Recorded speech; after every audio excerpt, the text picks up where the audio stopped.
Hi friends, welcome to my YouTube channel science for railways. ఈరోజు మనం RRB group డికి సంబంధించిన PYQ సిరీస్లో భాగంగా 8th సెప్టెంబర్ రోజు జరిగిన సెకండ్ షిఫ్ట్ పేపర్ గురించి మాట్లాడుకుందాం. సో దీంట్లో కూడా చాలా ఇంపార్టెంట్ జనరల్ సైన్స్ క్వశ్చన్స్ అనేవి ఉన్నాయి. సో వాటన్నిటిని కూడా మనం క్లియర్గా డిస్కస్ చేసుకుంటూ వెళ్దాం. మనకి 25 అవుట్ ఆఫ్ 25 సైన్స్ క్వశ్చన్స్ అనేవి క్లియర్గా రావాలనే ఉద్దేశంతోనే ఈ పీవైక్యూస్ని మనం క్లియర్గా డీప్గా అనాలిసిస్ చేస్తున్నాం. సో అందరూ కూడా చాలా జాగ్రత్తగా ఈ క్వశ్చన్స్ అన్నిటిని ఫాలో అవ్వండి.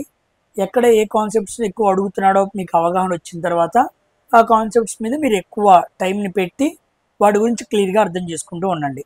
ఓకేనా? సో ఇక ఆలస్యం చేయకుండా మనం వీడియోలోనికి వెళ్దాం. అందరూ కూడా వీడియోని లైక్ చేసి షేర్ చేయడం మర్చిపోద్దు. So let's get into our first science question. ఇదిగోండి, ఎలక్ట్రిసిటీ నుంచి అడిగాడు.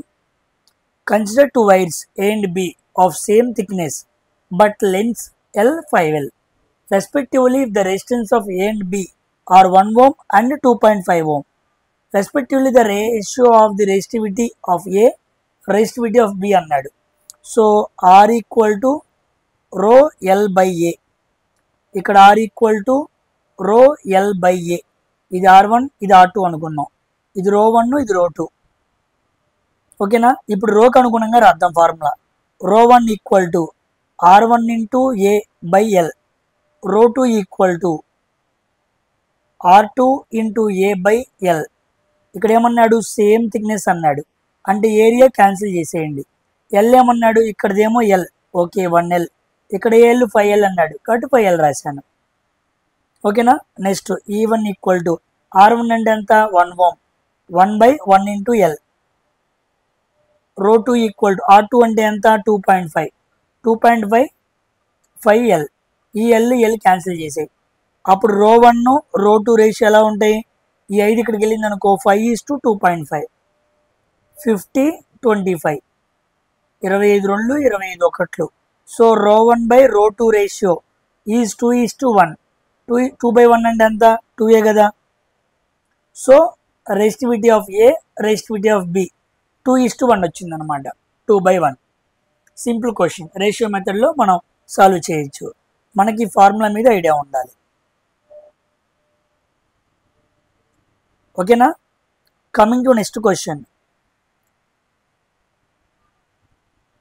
During the process of respiration, శ్వాసక్రియ జరిగే టైంలో how many oxygen molecules combine with 1 molecule of glucose అన్నాడు. ఒక మాలిక్యూల్ ఆఫ్ గ్లూకోజ్కి ఎన్ని ఆక్సిజన్ మాలిక్యూల్స్ కలుస్తాయి అన్నాడు. సో C6H12O6 ప్లస్ 6O2, ఇది మనకు ఫార్ములా. ఏం ఫామ్ అయింది? 6CO2 6H2O plus energy form అయింది. అది కూడా in the form of ATP అనమాట. ఇది మనకు తెలుసు. దీన్ని మనం రెస్పిరేషన్ ఈక్వేషన్ అంటాం. ఇక్కడ మనం ఎన్ని ఆక్సిజన్ మాలిక్యూల్స్ కలిపాం? 6. కాబట్టి ఆన్సర్ ఏంటి? 6 అనమాట. ఓకేనా? క్లారిటీ వచ్చింది కదా. Coming to next question. The compound containing 5 carbon atoms with general formula CnH2n+2. CnH2n+2 అంటే అదేంటి? ఆల్కేన్. N ఈక్వల్ టు 5 అనమాట. అంటే C5 5 2 10 ప్లస్ 12 C5H12. దాన్ని మనం ఏమనాలి? 5 ఉంటే దాన్ని పెంటేన్ అనాలి. మీత్ అంటే 1, ఈత్ అంటే 2, ప్రోప్ అంటే 3, బ్యూట్ అంటే 4, పెంట్ అంటే 5 అనమాట. ఆ N వాల్యూ ఆధారంగా మనం పేరు చెప్పచ్చు. ఓకేనా? హెక్స్ అంటే N ఈక్వల్ టు 6, బ్యూట్ అంటే N ఈక్వల్ టు 4, హెప్ట్ అంటే N ఈక్వల్ టు 7. ఇక్కడ మనకు 5 అన్నాడు కాబట్టి ఆన్సర్ ఏమైంది? పెంటేన్ అయింది.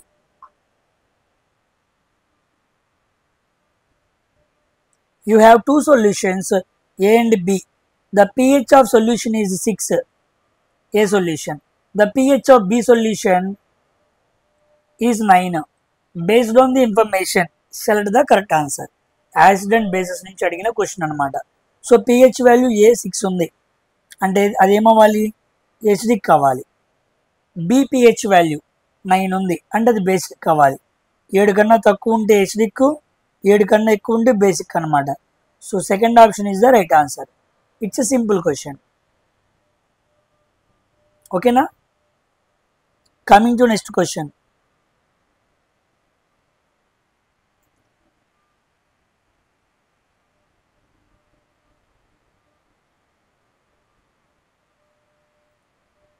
The tendency of conductor to oppose the flow of current. Flow of కరెంట్ని అపోజ్ చేసేదాన్ని ఏమంటారు అన్నాడు. కరెంట్ని అపోజ్ చేసేదాన్ని ఏమంటారు? రెసిస్టెన్స్ అంటారు. అంతే కదా, కాబట్టి resistance is the answer. Simple question, electricity నుంచి అడిగిన క్వశ్చన్ అనమాట. Periodic table. How many elements were discovered till the time Newlands law of octaves came in to existence. Newlands తన పీరియాడిక్ టేబుల్ని డిజైన్ చేస్తున్న సమయంలో ఎన్ని మూలకాలు వర్ డిస్కవర్డ్ అని అడిగాడు. చాలాసార్లు మాట్లాడుకున్నాం, 56 మూలకాలు. న్యూలాండ్ టైంలో లాస్ట్ ఎలిమెంట్ ఏంటి? థోరియం. థోరియం గుర్తుపెట్టుకోండి. అదే ఒకవేళ మెండలీఫ్ అడిగాడు అనుకోండి, మెండలీఫ్ టైంలో మొత్తం ఎన్ని మూలకాలు ఉన్నాయి? 63 మూలకాలు ఉన్నాయి. మరి ఆయన టైంలో లాస్ట్ ఎలిమెంట్ ఏంటి అని అడిగితే అది uranium. Uranium, thorium and uranium both are radioactive metals, radioactive elements. Radioactive elements అనమాట. రేడియో ధార్మికతని చూపించే మూలకాలు అనమాట. ఓకేనా. లాస్ట్ ఎలిమెంట్ ఏమో న్యూలాండ్స్లో థోరియం. మెండలీఫ్ టైంలో ఏమో మొత్తం 66 మూలకాలు ఉన్నాయి, 63 మూలకాలు ఉన్నాయి. లాస్ట్ ఎలిమెంట్ ఏమో యురేనియం. గుర్తుపెట్టుకోండి. ప్రజెంట్ 118 మూలకాలు ఉన్నాయి.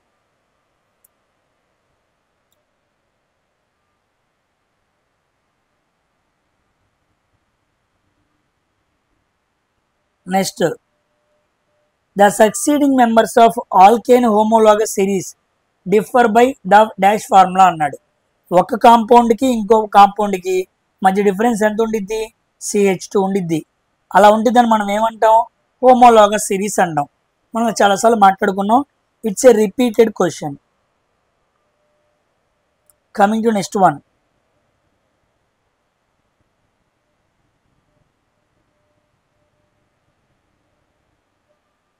ఇక్కడ చూడండి. Which of the following statements is correct regarding the process of waste secretion in plants? Excretion. Waste excretion అంటే ప్లాంట్స్ నుంచి వేస్ట్ మెటీరియల్ బయటకు వచ్చే వాటికి సంబంధించి కరెక్ట్ స్టేట్మెంట్ ఏంటి అన్నాడు. చూద్దాం. Plants do not excrete waste substances in to the soil అన్నాడు. తప్పు. ప్లాంట్స్ వేస్ట్ మెటీరియల్ని సాయిల్లో వదలవా? వదులుతాయి కదా.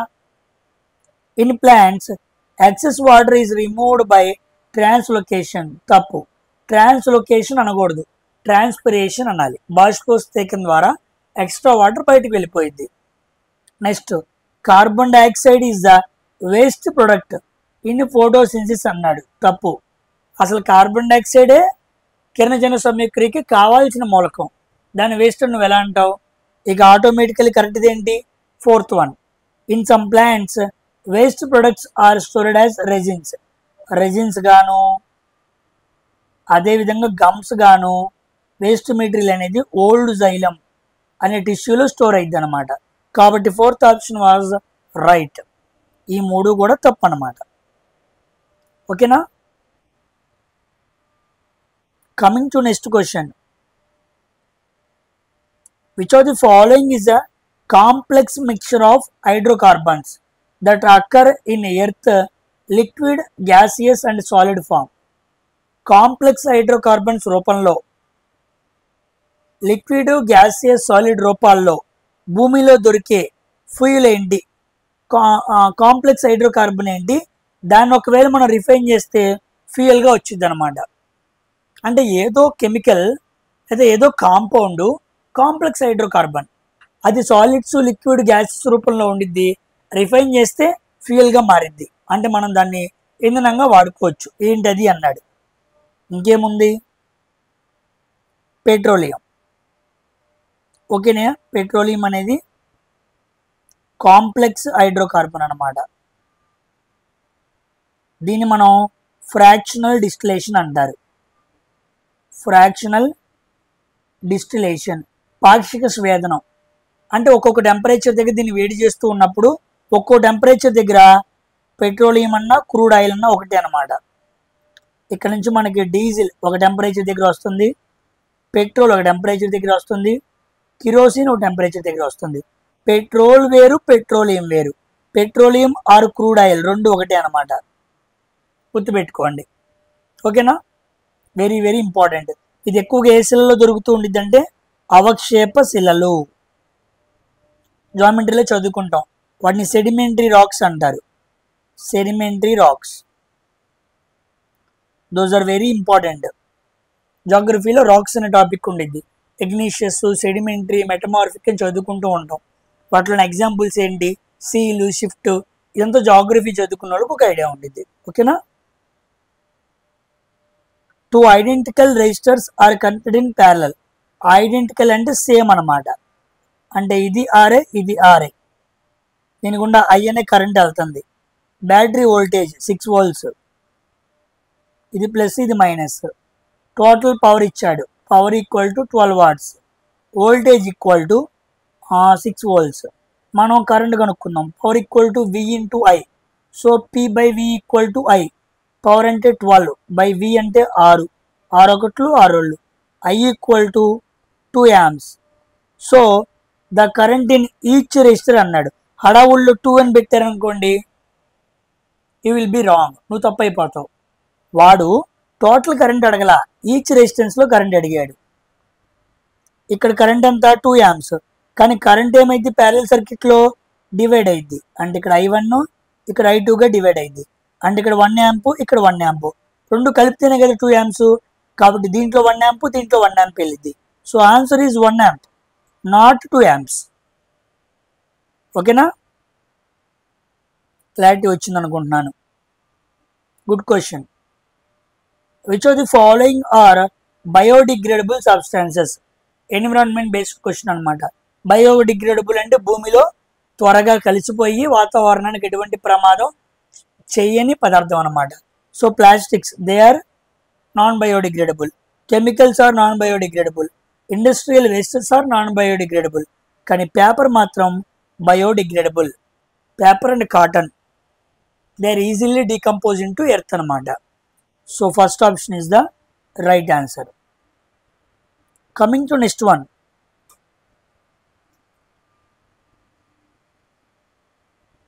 A ray of light in glass is incident at an angle of 30 degrees on the surface separating glass from air అనమాట. The ray is refracted in the air at an angle dash and the refracted ray dash in the plane of incident ray అన్నాడు. ఇలాంటి question మనం last షిఫ్ట్లో కూడా ఒకటి మాట్లాడుకున్నాం, చూడండి. దీన్ని మనం నార్మల్ అంటాం. ఓకేనా. ఇప్పుడు ఒక రే ఆఫ్ లైట్ అనేది గ్లాస్ నుంచి ఎయిర్ వైపుకి వస్తుంది. అంటే ఇది గ్లాస్ మీడియం, దీన్ని మనం డెన్సర్, సాంద్రత ఎక్కువ అనాలి. ఇదేమో air medium, so this is rarer, సాంద్రత తక్కువ మీడియం అనాలి. ఇప్పుడు రే ఆఫ్ లైట్ మనకి ఇలా వస్తుంది, రిఫ్రాక్షన్ తర్వాత ఇలా వెళ్ళిపోవాలి. Angle of incidence equal to 30 degrees. కానీ ఇప్పుడు రిఫ్రాక్షన్ జరిగేటప్పుడు ఏమైందంటే, జాగ్రత్తగా చూడండి, గ్లాస్ నుంచి ఎయిర్ మీడియంకి వస్తున్నప్పుడు ఇది నార్మల్ కదా, రే ఆఫ్ రైట్ నార్మల్ కన్నా దూరంగా వెళ్ళిపోయింది అనమాట. అంటే లైట్ రే ఇలా వచ్చి ఇలా వెళ్ళిపోయింది. ఇలా బ్లూ కలర్ ఉంది చూసారా, అలా వెళ్ళకుండా ఈ గ్రీన్ కలర్ లైన్ పాత్రలోకి వెళ్ళిపోయింది. కాబట్టి నార్మల్ నుంచి ఎలా వెళ్ళింది, దూరంగా వెళ్ళింది, అవే ఫ్రమ్ ద నార్మల్. ఇక్కడేమో I 30 degrees ఉంది, ఇక్కడ ఇంకా ఎక్కువ ఉంది. ఇదిగోండి యాంగిల్ 30 అంటే యాంగిల్ 30 కన్నా ఎక్కువ ఉండేది కదా. So angle of refraction equal to greater than 30 degrees. So more than 30 degrees lies in the same plane. Refracted ray, incident ray రెండు కూడా ఒకే ప్లేన్లో ఉంటాయి. కాబట్టి లైస్ అంటే same plane. Refracted ray angle ఎక్కువ ఉండిద్ది compare to incident angle, glass నుంచి ఎయిర్కి వస్తున్నప్పుడు లేదా డెన్సర్ నుంచి రేరర్కి వస్తున్నప్పుడు. గుర్తుపెట్టుకోండి, ఇలాంటి క్వశ్చన్ మనం రేరర్ టు డెన్సర్ లాస్ట్ షిఫ్ట్లో మాట్లాడుకుందాం.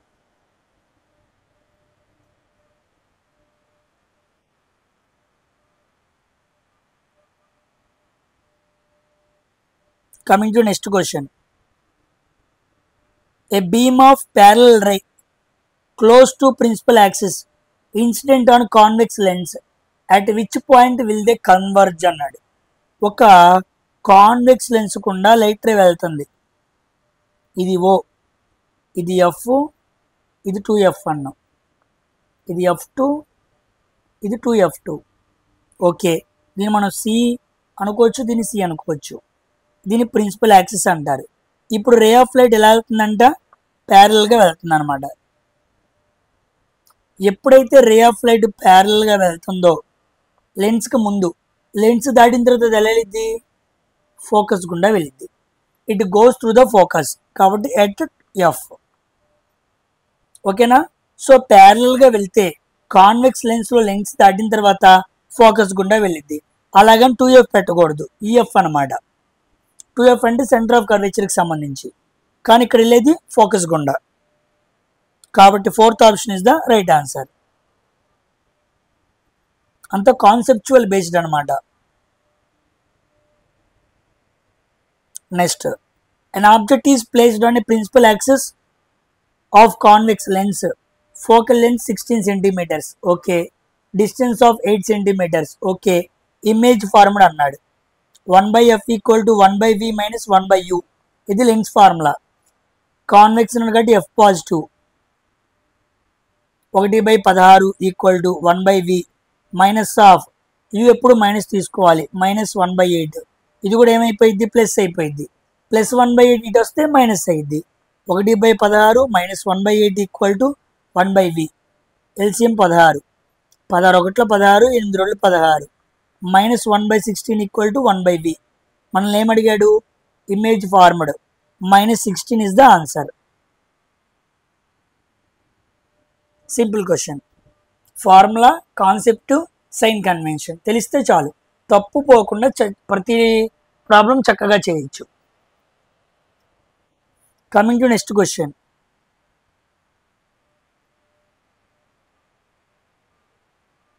Consider the following statements about the magnetic field due to bar magnet. Bar magnet చుట్టూ ఉన్న మ్యాగ్నెటిక్ ఫీల్డ్ గురించి కింద ఇవ్వబడిన స్టేట్మెంట్స్లో ఏది రైట్ అన్నాడు, చూద్దాం. There is no field inside the bar magnet అన్నాడు. తప్పు. బార్ మ్యాగ్నెట్ లోపల మ్యాగ్నెటిక్ ఫీల్డ్ ఉండిద్ది. ఎలా ఉండిద్ది, నాన్ యూనిఫామ్ మ్యాగ్నెటిక్ ఫీల్డ్ ఉండిద్ది. అసలు ఉండదని ఎలా చదువుతాడు, తప్పు. The field lines inside the bar magnet north pole to south pole. తప్పు. ఇన్సైడ్ ఎప్పుడైనా ఎలా ఉండిద్ది, సౌత్ నుంచి నార్త్కు ఉండిద్ది ఇన్సైడ్లో. కానీ వాడు నార్త్ టు సౌత్ అన్నాడు, కాబట్టి నైదర్ ఏ నార్ బి, రెండు కరెక్ట్ కాదు. ఓకేనా.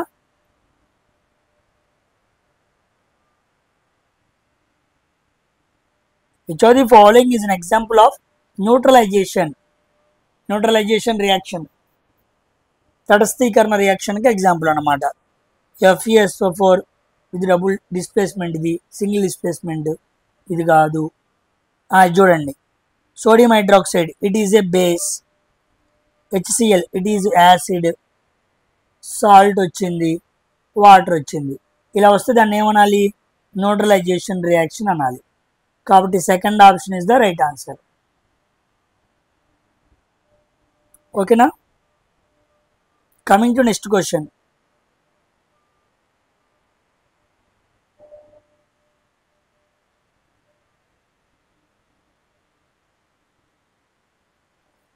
చూడండి, which of the following is unicellular organism అన్నాడు.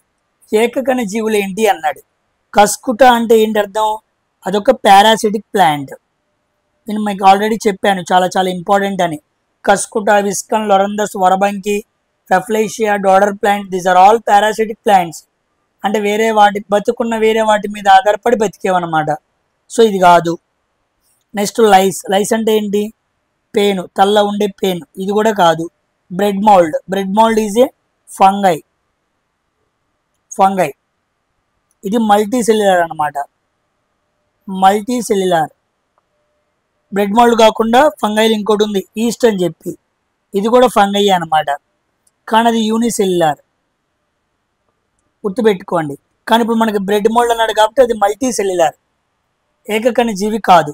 ఫంగైలో yeast bread mould. Bread mould అంటే ఏదో కాదు, ఆ బ్రెడ్స్ మీద ఉండే బూజ్ అనమాట, దాన్నే బ్రెడ్ మోల్డ్ అంటారు, శిలీంధ్రం అంటారు.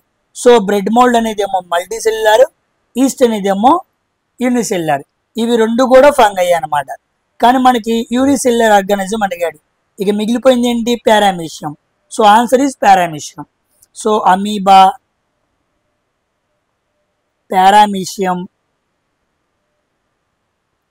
ఈస్ట్, ఇది కాకుండా E coli bacteria, these are all unicellular organisms, ఏకకణ జీవులు. ముఖ్యంగా మాట్లాడుకుంటే మనకి ప్రోటోజోవా, ప్రోటోజోవాలో ఉండే అన్ని కూడా ఏంటివి? యూనిసెల్యులార్. యూనిసెల్యులార్ గుర్తుపెట్టుకోండి. అమీబా ఎలా ఆహారం తీసుకునిద్ది, మూమెంట్ ఎలా ఉండిద్ది చెప్పాను, సూడోపోడియా. పారామీషియం ఎలా ఆహారం తీసుకునిద్ది, సిలియా అనే వెంట్రుకలు లాంటి అవయవాల వలన. ఈ రెండు కూడా గుర్తుపెట్టుకోండి, క్వశ్చన్స్ బాగా పడుతున్నాయి. So answer is paramecium. That is unicellular organism, ఏకకణ జీవి అన్నమాట. Coming to next question.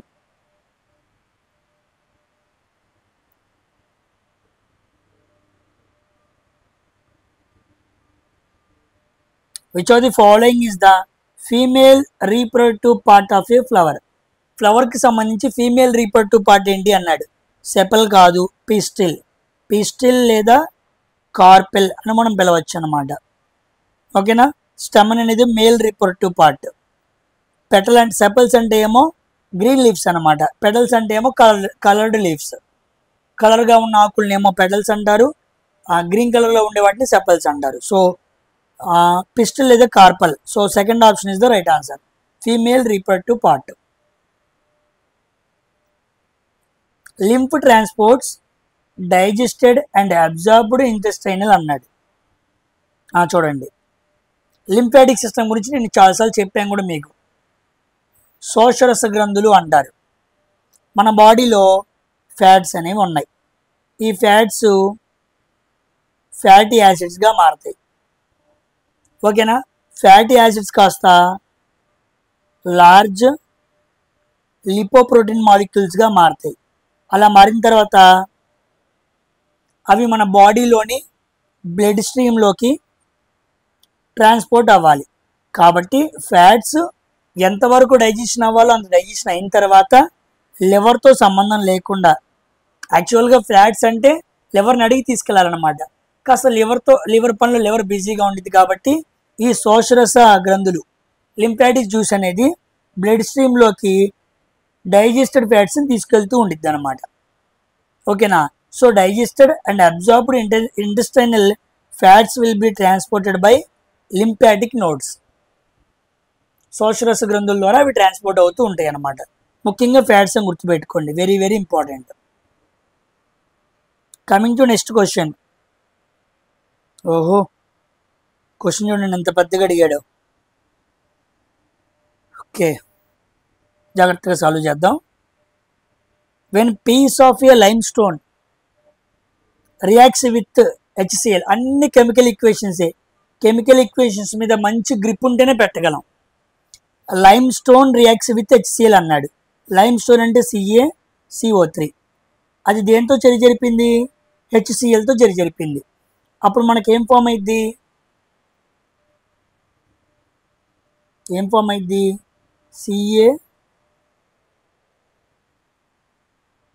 CO2 form అయింది కదా. ఇదిగోండి, ఇక్కడ CO2 ఫామ్ చేశాను, తర్వాత ఇక్కడ H2 ఫామ్ చేశాను, తర్వాత CaOCl2 వచ్చింది. మ్యాచింగ్ చేద్దాం. కాల్షియం 1 సరిపోయింది, ఆక్సిజన్ 2 1 3 సరిపోయింది, కార్బన్ 1 సరిపోయింది. ఇక్కడ 2 పెట్టుకుందాం, హైడ్రోజన్ 2 క్లోరిన్ 2. ఎస్, అంటే లైమ్ స్టోన్ HClతో రియాక్షన్ జరిపితే మనకి ఏ గ్యాస్ ప్రొడ్యూస్ అయింది? ఎక్స్ అనే గ్యాస్ అంటే ఏంటది? ఆ ఎక్స్ గ్యాస్ CO2 అనమాట. సో ప్రతి ఆప్షన్లో CO2 ఉంది అంటే మనం సాల్వ్ చేయలేం, అప్పుడే ఇంకా ముందుకెళ్ళాలి.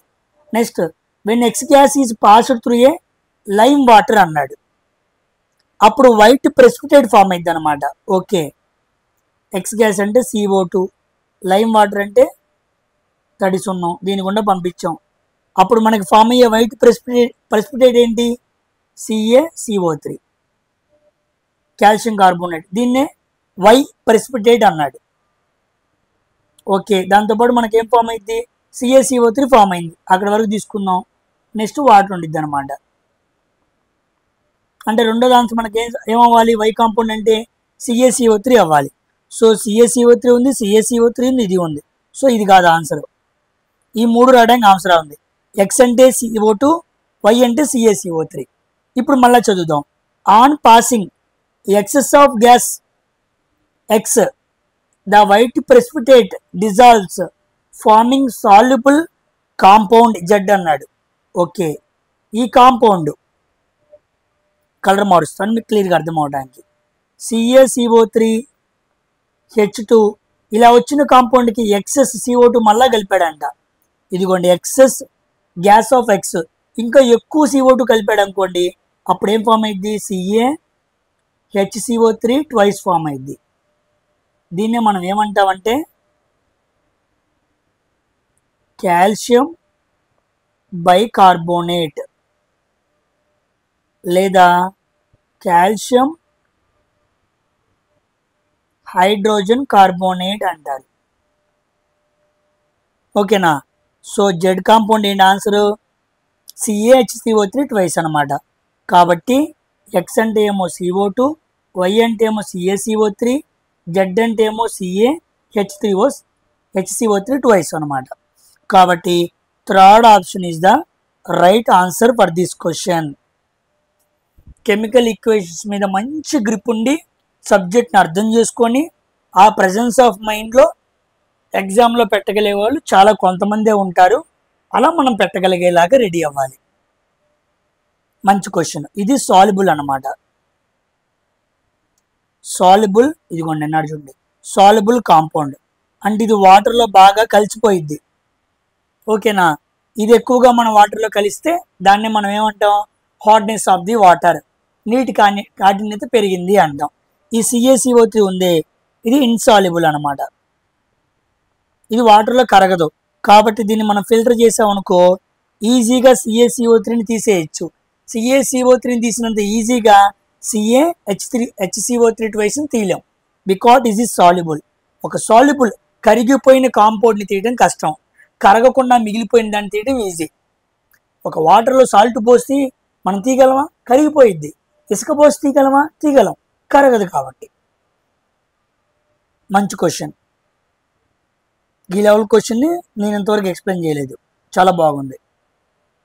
గుడ్ క్వశ్చన్ అనమాట. ఇలాంటివి చేసినప్పుడే మనకు కాస్త సైన్స్ వచ్చు అని అర్థమైద్ది అనమాట. Next question, how are the products of photosynthesis transported from leaves to the other parts of the plant అన్నాడు. ప్రొడక్ట్స్ ఆఫ్ ది ఫోటోసింథసిస్ అంటే ఏంటి, ఫుడ్డే కదా. ఫుడ్ అండ్ న్యూట్రియంట్స్ అవి మొక్కల్లో అన్ని భాగాలకి ఎలా ట్రాన్స్పోర్ట్ అవుతాయి, ఫ్లోయం అనే టిష్యూ ద్వారా ట్రాన్స్పోర్ట్ అవుతాయి. So the food and nutrient products will be transported through the phloem. Water అయితే జైలం, మనం ఆల్రెడీ మాట్లాడుకున్నాం. Next question, a diverging mirror diverging అంటే అది ఏమవ్వాలి, కాన్వెక్స్ మిర్రర్ అవ్వాలి. కన్వర్జింగ్ అంటే కాన్కేవ్, డైవర్జింగ్ అంటే convex. Okay, focal length F = +20 centimetres. Plus అని రాయాలంటే నాకు కాన్వెక్స్ అని తెలియాలి. సో డైవర్జింగ్ మిర్రర్ కాన్వెక్స్ అని తెలియలేదు అనుకో, నువ్వు F పాజిటివ్ అని నెగిటివ్ అని డిసైడ్ చేయలేవు. అలా చేయలేకపోతే నువ్వు ఆన్సర్ తీసుకురాలేవు. ఓకేనా. And forms an image as 1/3 of the size of the object అన్నాడు. ఓకే, మ్యాగ్నిఫికేషన్ = 1/3 అంతే కదా. At what distance from the mirror is the object located, U = dash అన్నాడు. ఓకే,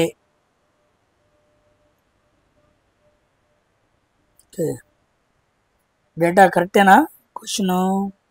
ఓకే చేద్దాం.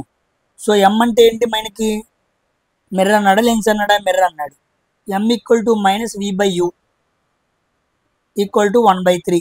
ఇది మనకు తెలిసింది. మనకి U కావాలి. 1/F = 1/U + 1/V. Okay,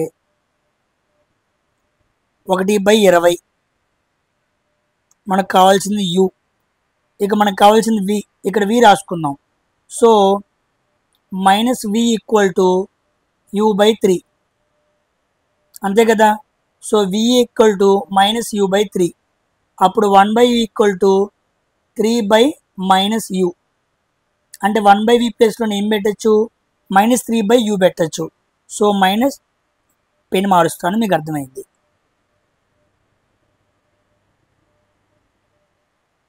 -3/u ఇదన్నమాట.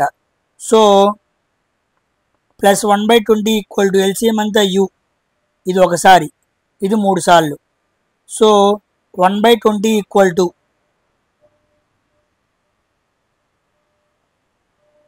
-2/u అంతేనా, నేను తప్పు చేశానా? ఎస్, నేను చేసింది రైటే. So u equal to -40 centimetres. Yes వచ్చిందిగా, ఇదిగోండి. మంచి క్వశ్చన్, ఇలా ఎప్పుడు చేయలే, డిఫరెంట్గా అడిగాడు. ఇట్స్ ఎ గుడ్ క్వశ్చన్ అనమాట. డేటాను తక్కువ ఇచ్చి మనం ఇలా తీసుకోవాలి, ఇలా రాయటం మనకు తెలియాలన్నమాట. అప్పుడు దాన్ని తీసుకొచ్చి ఇలా ఇన్సర్ట్ చేసుకుంటే we can easily get answer అనమాట. గుడ్ క్వశ్చన్, మంచిది. బొమ్మ ప్రకారం కూడా చెప్పేయచ్చు, కాన్వెక్స్ కాబట్టి, కానీ ఫార్ములా ప్రకారంగా చేసుకుంటే ష్యూరిటీ ఉండిద్ది అనమాట. Coming to next question. Modern period table consist of 18 groups, 7 periods. Second option is the right answer.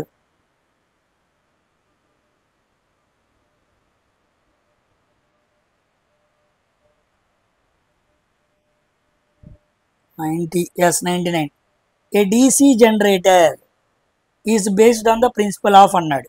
DC generator ఎలా పనిచేస్తుందని మాట్లాడుకున్నాం మనం, ఎలక్ట్రోమాగ్నెటిక్ ఇండక్షన్. ఎలక్ట్రోమాగ్నెటిక్ ఇండక్షన్లో ఫారడేస్ ఫస్ట్లా మాట్లాడుకున్నాం, సెకండ్లా మాట్లాడుకున్నాం, లెన్స్లా మాట్లాడుకున్నాం. Whenever a conductor cuts the flux then only EMF is produced మనం మాట్లాడుకున్నాం కదా. సో అదే అనమాట. టీసీ జనరేటర్లో ఏం వాడతారు, స్లిప్ రింగ్స్ వాడతారు. అదే ఏసీ జనరేటర్ అయితే ఏమవుతారు, స్లిప్ రింగ్స్ వాడతారు. ఈ రెండు డిఫరెన్స్ కూడా మనం క్లియర్గా మాట్లాడుకున్నాం, ఓకేనా. సో మ్యాగ్నెటిజం మాట్లాడుకున్న తర్వాత మోస్ట్లీ మీకు క్వశ్చన్ రాంగ్ అవ్వకూడదు, బికాజ్ 4 పార్ట్స్లో మనం క్లియర్గా ప్రతిదీ మాట్లాడుకున్నాం. కాంపిటేటివ్కి ఏం కావాలో నేను అదే మాట్లాడాను, ఎందుకంటే ఎక్స్ట్రాగా లేదా మిస్ చేస్తూ తక్కువ చెప్పలేదు, అలాగనే అవసరం లేనిది ఎక్కువ చెప్పలేదు. వాట్ ఈజ్ నీడెడ్ దాని అయితే మనం క్లియర్గా మాట్లాడుకున్నాం, అది మీకు సరిపోయిద్ది, వినండి. 99. Okay. So 8th September second shift కూడా మనకి పూర్తయిపోయింది, ఓకేనా. నెక్స్ట్ వీడియోలో మనం థర్డ్ షిఫ్ట్ గురించి మాట్లాడుకుందాం. సో బాగా ఎక్స్ప్లెయిన్ చేశానని అనుకుంటున్నాను. సో ఎవరికైనా నేను చేసిన దాంట్లో ఏమైనా డౌట్స్ ఉంటే కామెంట్ సెక్షన్లో అడగండి. ఎనీ క్వశ్చన్ సజెషన్స్ ఏమైనా ఇంకా బాగా చేయొచ్చు, ఈ ఎక్స్ప్లెనేషన్ ఇలా బాగుండిద్ది అనుకుంటే కామెంట్ సెక్షన్లో రాయండి, నేను చూస్తాను కంపల్సరీగా. ఒకవేళ నాకన్నా మీది బెటర్గా ఉంటే ఐ కెన్ అడాప్ట్ అనమాట, ఓకేనా. సో అందరూ కూడా మంచిగా ప్రిపేర్ అవ్వండి, మీ ప్రిపరేషన్ ఏమాత్రం కూడా తగ్గద్దు, చక్కగా ఎగ్జామ్కి వెళ్దాం. ఇంకొక విషయం, ఎగ్జామ్కి సంబంధించి గ్రూప్ డి ఎగ్జామ్కి సంబంధించి ఆ కోర్టు కేసు అనేది అక్టోబర్ 28కి వెళ్ళిందనమాట. అక్టోబర్ 28కి దాని వాయిదా పోస్ట్పోన్ అయింది. సో అక్కడికి వెళ్ళిన తర్వాత మనం మాట్లాడుకుందాం. ఇక్కడ కూడా విషయం ఏమీ కరెక్ట్గా చెప్పలేదు, సంథింగ్ గొడవ అలాగే సంథింగ్ మరుగుతూ ఉంది. మీరు ఎందుకు రైల్వే ఎగ్జామ్ ఇలా చెప్పిన తర్వాత కూడా మీరు ఎందుకు ఇలా డేట్స్ అనేవి మీరు అనౌన్స్ చేశారు అని చెప్పి ఇటు పక్కన ఐటీఐ వాళ్ళు రైల్వేని అడగడం జరిగింది. ఐటీఐ తరపున వేసిన వాళ్ళు మేము చెప్పింది రిక్రూట్మెంట్ ఏం చేయలేదు కదా, రిక్రూట్మెంట్ అంటే పోస్ట్ ఇవ్వటం, మేము అది కాదు కదా చేసింది, జస్ట్ డేట్స్ మెన్షన్ చేసాం అంతే కదా, అది రిక్రూట్మెంట్ కంప్లీట్ ప్రాసెస్ కాదు కదా అని చెప్పి ఇలా చెప్పడం జరిగింది. సో ఏమైనప్పటికీ అక్టోబర్ 28కి విషయం వెళ్ళింది, అక్కడ ఏం జరిగిద్దో చూద్దాం.